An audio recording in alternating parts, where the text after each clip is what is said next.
بسم اللہ الرحمن الرحیم ربی یسر ولا تعسر وتمم بالخیر۔ السلام علیکم ناظرین، امید ہے آپ سب خیریت سے ہوں گے۔ ناظرین، آج ہم حضرت ادریس علیہ السلام کے حالات کا ذکر کرنے والے ہیں۔ ناظرین، اللہ تعالیٰ قرآن مجید میں ارشاد فرماتا ہے، اور کتاب میں ادریس کا بھی ذکر کرو، وہ بھی نہایت سچے نبی تھے اور ہم نے ان کو بلند مقام پر اٹھا لیا۔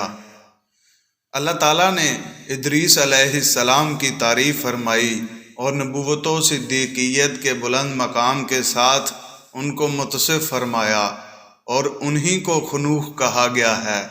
اور ماہرین انساب نے حضور نبی کریم صلی اللہ علیہ وآلہ وسلم کے سلسلہ نسب میں ان کا ذکر کیا ہے۔ حضرت آدم اور شیث علیہ السلام کے بعد سب سے پہلے ان کو نبوت سے سرفراز فرمایا گیا۔ محمد بن اسحاق کہتے ہیں کہ سب سے پہلے آپ کی ذات بابرکات قلم سے لکھنے والی ہے۔ آدم علیہ السلام کو 308 برس ان کو دیکھنے کا موقع ملا، اور ایک جماعت کا خیال ہے کہ معاویہ بن حکم السلمہ کی حدیث میں نبی علیہ السلام نے انہی کی طرف اشارہ فرمایا ہے۔ جب رسول اللہ صلی اللہ علیہ وآلہ وسلم سے ریت پر لکھنے کے متعلق سوال ہوا، اس دور میں لوگ ریت پر لکھ کر کچھ حساب لگاتے اور آئندہ کی خبروں کا اندازہ لگاتے تھے، تو آپ صلی اللہ علیہ وآلہ وسلم نے فرمایا کہ ایک نبی ایسا لکھا کرتے تھے جس کا خط ان کے موافق ہوا، وہ ٹھیک ہے۔ بہت سے علماء تفسیر کا خیال ہے کہ سب سے پہلے اس کے بارے میں کلام کرنے والے یہی ہیں۔ وہ ان کا نام ہرمس الحرامسہ رکھتے ہیں اور ان کے ذمے بہت سی چھوٹی باتیں لگاتے ہیں، جیسے یہ لوگ علماء، صلحاء، اولیاء پر جھوٹ کہتے ہیں اور اللہ کا فرمان ہے، اور ہم اس کو بلند مقام پر فائز کیا ہے۔ اسی طرح ہے جیسے کہ صحیحین میں حدیث معراج میں ہے کہ جب نبی کریم صلی اللہ علیہ وآلہ وسلم ان کے پاس سے گزرے تو وہ چوتھے آسمان میں تھے۔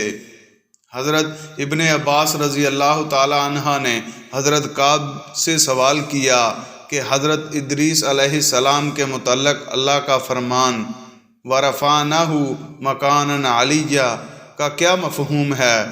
حضرت کعب رضی اللہ تعالی عنہ نے فرمایا کہ اللہ تعالیٰ نے ادریس علیہ السلام کی طرف وحی کی ہے کہ میں تمام اولاد آدم علیہ السلام کے اعمال کے برابر تمہارے اعمال آسمان کی طرف بلند کرتا ہوں۔ شاید اس وقت کے بنی آدم مراد ہوں گے۔ ادریس علیہ السلام نے چاہا کہ ان کے اعمال میں مزید اضافہ ہو۔ ان کے پاس فرشتوں میں ایک دوست فرشتہ آیا۔ انہوں نے اسے کہا کہ اللہ تعالیٰ نے فلاں فلاں بات میری طرف وحی کی ہے، آپ ملک الموت سے میرے متعلق بات کر لیں تاکہ میری زندگی کے متعلق معلوم ہو اور میں مزید نیکیاں کر سکوں۔ فرشتے نے انہیں پروں پر اٹھایا اور آسمان کی طرف لے کر اوپر چڑھا۔ چوتھے آسمان تک پہنچے تو وہاں موت کے فرشتے سے ملاقات ہوئی۔ وہ نیچے آ رہا تھا۔ فرشتے نے ملک الموت سے حضرت ادریس علیہ السلام کے متعلق بات کی۔ اس نے کہا کہ ادریس کہاں ہیں؟ فرشتے نے کہا کہ میری پشت پر ہیں۔ ملک الموت نے کہا کہ تعجب ہے، مجھے اس لیے بھیجا گیا تھا کہ میں چوتھے آسمان پر ادریس کی روح قبض کروں، اور میں سوچ رہا تھا کہ میں ان کی روح چوتھے آسمان پر کیسے قبض کروں، وہ تو زمین پر ہیں۔ پھر اس نے وہاں حضرت ادریس علیہ السلام کی روح قبض کی۔ اسی کے متعلق فرمان خداوندی ہے وَرَفَعْنَاهُ مَكَانًا عَلِيًّا، اور ہم نے ان کو بلند مقام پر اٹھا لیا۔ اسی طرح ابن ابی حاتم نے اس آیت کی تفسیر میں مذکورہ حدیث بیان کی ہے، مگر اس میں یہ ہے کہ ادریس علیہ السلام نے فرشتے سے کہا کہ ملک الموت سے پوچھو کہ میری عمر کتنی باقی ہے۔ ملک الموت اس کے پاس ہی تھا۔ اس نے پوچھا کہ اس ادریس کی عمر ابھی کتنی باقی ہے؟ ملک الموت نے کہا کہ میں دیکھ کر ہی بتا سکتا ہوں۔ پھر اس نے دیکھ کر کہا کہ تو نے ایسے شخص کے متعلق پوچھا ہے کہ جس کی عمر آنکھ جھپکنے کے برابر باقی ہے۔ فرشتے نے اپنے پر کے نیچے ادریس علیہ السلام کو دیکھا۔ ان کی روح قبض ہو چکی تھی اور اس کو کچھ علم نہ تھا۔ یہ روایت اسرائیلیات میں سے ہے اور اس کے بعد حصوں میں نکارت بھی ہے، یعنی وہ منکر ہے۔ حضرت مجاہد رحمۃ اللہ علیہ آیت وَرَفَعْنَهُ مَكَانًا عَلِيًّا کے بارے میں کہا ہے کہ وہ آسمان کی طرف اٹھائے گئے ہیں اور فوت نہیں ہوئے۔ اب اگر اس سے مراد مجاہد یہ لیتے ہیں کہ ابھی تک فوت نہیں ہوئے تو یہ صحیح نہیں ہے، اور اگر اس سے مراد یہ ہے کہ وہ زندہ آسمان پر اٹھائے گئے ہیں اور وہاں فوت ہوئے تو پھر یہ کعب احبار کی گزشتہ روایت کے منافی اور مخالف نہیں۔ واللہ عالم بالصواب۔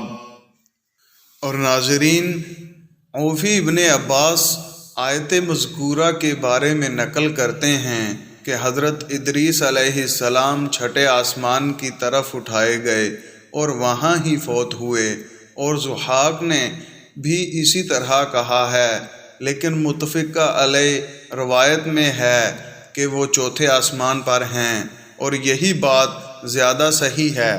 مجاہد اور دیگر مفسرین کی یہی رائے ہے۔ حضرت حسن بصری نے فرمایا کہ ادریس علیہ السلام جنت کی طرف اٹھائے گئے ہیں، اور بعض کا قول ہے کہ وہ اپنے والد یرد بن محیلہ بیل کی زندگی میں ہی آسمان کی طرف اٹھائے گئے، اور بعض مفسرین کی رائے یہ ہے کہ ادریس علیہ السلام کا زمانہ نوح علیہ السلام سے پہلے نہیں ہے بلکہ بنی اسرائیل کے زمانے میں گزرے ہیں۔ واللہ عالم بالصواب۔ اور امام بخاری رحمۃ اللہ علیہ حضرت ابن مسعود رضی اللہ تعالیٰ عنہ اور ابن عباس رضی اللہ تعالیٰ عنہ سے نقل کرتے ہیں کہ حضرت الیاس علیہ السلام ادریس علیہ السلام ہی ہیں، اور انہوں نے اس کی دلیل حضرت انس رضی اللہ تعالیٰ عنہ سے مروی حدیث معراج پیش کی ہے۔ اس میں یہ ہے کہ جب نبی کریم صلی اللہ علیہ وآلہ وسلم ادریس علیہ السلام کے پاس سے گزرے تو انہوں نے فرمایا تھا، نیک بھائی اور صالح نبی کے لیے مرحبا، اور حضرت آدم و ابراہیم علیہم السلام کی طرح یہ نہیں کہا کہ نیک بیٹے اور صالح نبی کے لیے مرحبا۔ اگر آپ کے سلسلہ نسب میں ادریس علیہ السلام آتے تو اس طرح کہتے جس طرح حضرت آدم اور ابراہیم علیہم السلام نے فرمایا تھا، مگر مذکورہ حدیث ان کے قول کی تائید نہیں کرتی، کیونکہ بعض اوقات راوی کو ٹھیک طرح یاد نہیں رہتا، اور یہ بھی ہو سکتا ہے کہ بھائی کا لفظ حضرت ادریس علیہ السلام نے تواضع اور انکساری کے طور پر کہا ہو اور اپنے آپ کو والد کے طور پر ظاہر نہ کیا ہو۔ آدم علیہ السلام تو ابو البشر تھے اور ابراہیم علیہ السلام خلیل اللہ تھے، اور حضور صلی اللہ علیہ وآلہ وسلم کے بعد اولو العزم رسولوں میں سب سے بڑے تھے، اس لیے ان کا والد کی حیثیت سے اپنے آپ کو ظاہر کرنا حضرت ادریس علیہ السلام سے مختلف ہے۔ امید ہے آپ کو ہماری آج کی یہ ویڈیو پسند آئی ہوگی۔ ناظرین اکرام، اس ویڈیو کو اپنے احباب کے ساتھ بھی شیئر کریں۔ ملتے ہیں ایک نئی ویڈیو کے ساتھ، تب تک کے لیے اللہ حافظ۔